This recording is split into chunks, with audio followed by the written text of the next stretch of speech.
Hi friends, this is Katya with TotalBodyLab, and today we're going to talk about insulin resistance using one of my dear clients as an example. So, specifically, what is insulin resistance, how it appears, are plant-based diets useful to mitigate the potential effects of insulin resistance, negative effects on your health and body, and what are the non-pharmacological treatments for insulin resistance? Let's do this. Alright, so I am going to read one of my clients' question and complaints to y'all first. So we have been training, or I guess attempting to train, for about 2 months. It's very difficult for her to stick with stuff, but she's determined to lose weight, so she has done some labs, some annual labs recently, and the doctor told her that she needs to remove insulin resistivity right away. I'm asking, what did the doctor specifically say? Any recommendations on how to do it? Because the other time that she came to me from her doctor, she said he advised that she eats 1,300 calories per day or less, which is kind of like a random out of the blue number by the doctor who's not a nutritionist and doesn't analyze her diet like it was just a physician.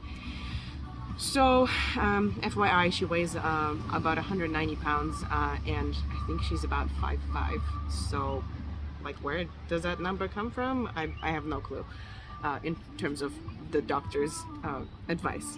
So this doctor told her she needs to immediately remove insulin resistance by eating 50 grams of carbs per day or less and try more protein or keto diet.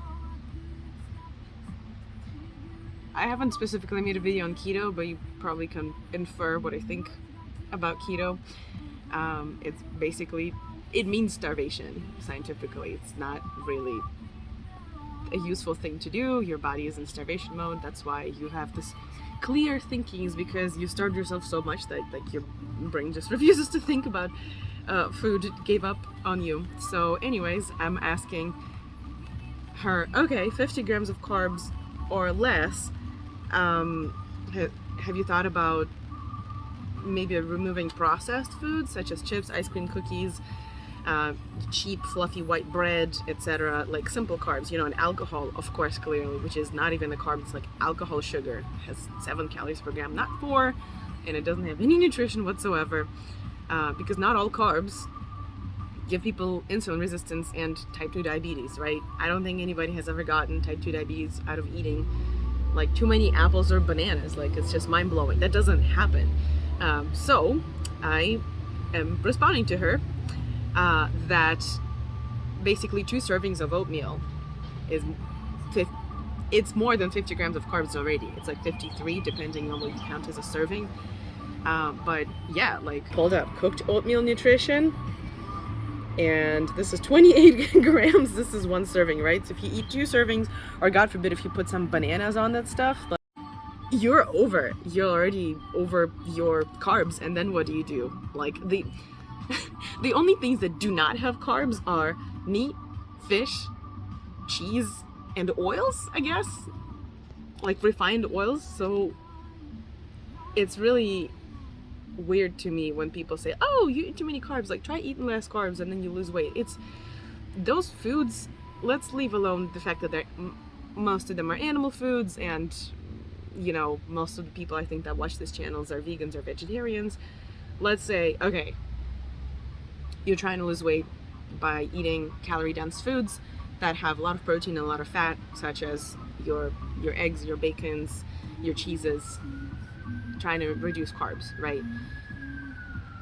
That's great. But you gotta realize those foods are super, super calorie dense, right? Especially the fats.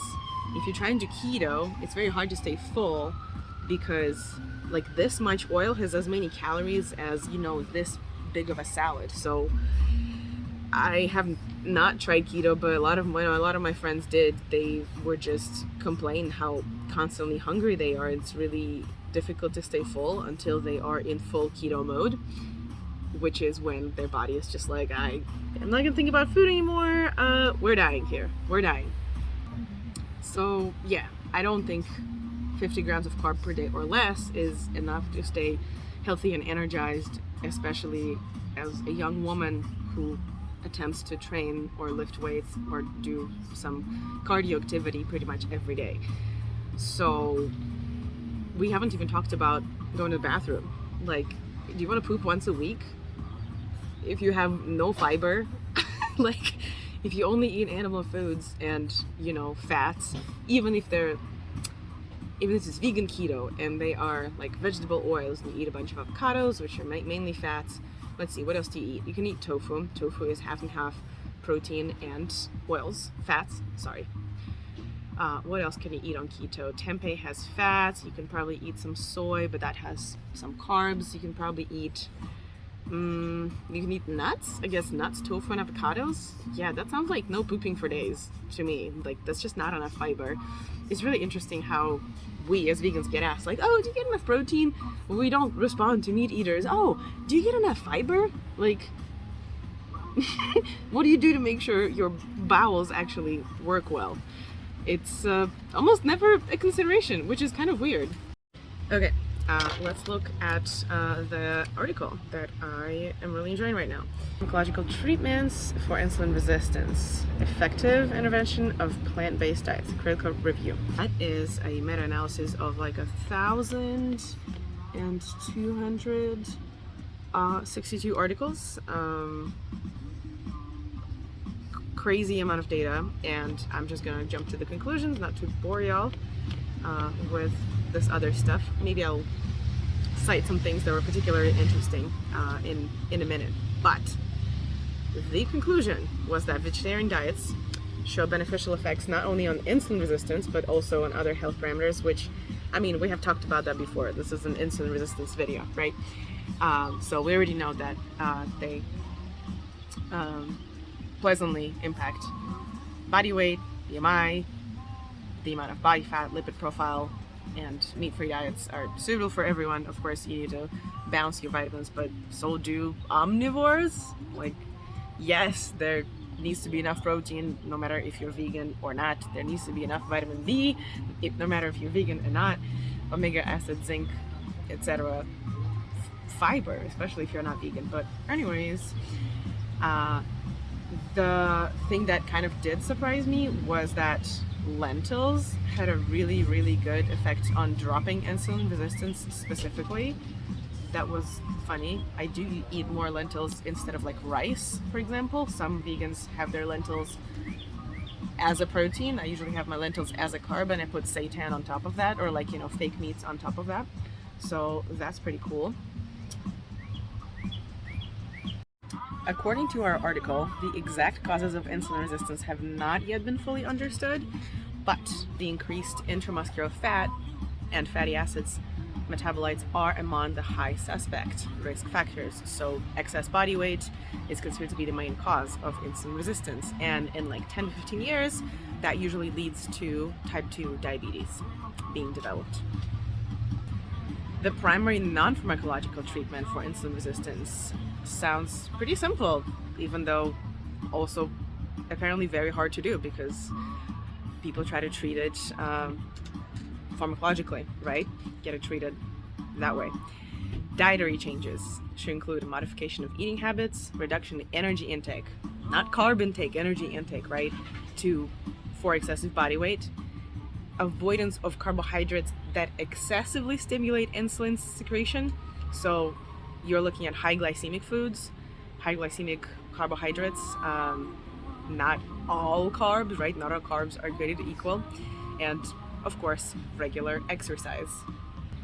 So clearly, if you aim for a balanced diet that has enough whole grains, which are carbs, but not high glycemic carbs, fruits, vegetables, which are also carbs, legumes, again, mainly carbs, like over 70% carbohydrates, and exclude animal proteins and animal products, you're looking at reduction of insulin resistance and improving insulin tissue sensitivity. So win-win for the planet, for your body, and for your insulin resistance. So if you search foods by glycemic index, it's very interesting. A lot of people things like this, you know, each individual foods, like should I eat I don't know, something dairy or something vegetable? Should I eat a pizza versus should I eat I don't know, a bagel? The thing is, you need to consider the glycemic index of a meal, not just of each individual food. Yeah, for example, you eat a piece of white bread or potato, which glycemic index of bread, depending what kind of bread, can be relatively high, or if it's whole bread it can be lower. But even, for example, potato, white spaghetti, white rice, glycemic index A is already pretty low.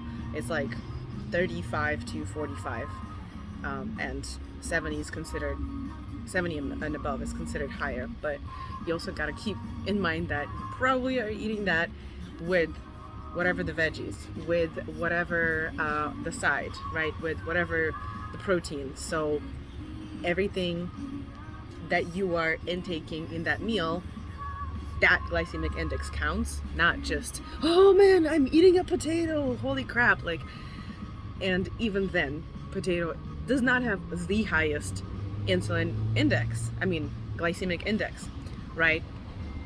Fruit, mainly dried fruit, has super high glycemic index. Outside of that, like, all of the fruit are below, pretty much below 65. So I wouldn't worry about that.